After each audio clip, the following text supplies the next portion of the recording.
Ikaw ang nagpakita ng tunay na halimbawa, na tunay at matibay na mananalig sa Ama.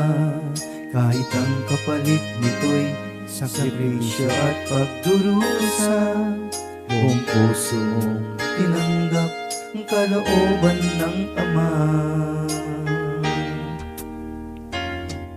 Ikaw ang nagturo sa akin lumapit sa Kanya. Ikaw ang nagturo na laging tumawag sa Kanya. Ikaw ang nagbigay sa akin ng pag-asa.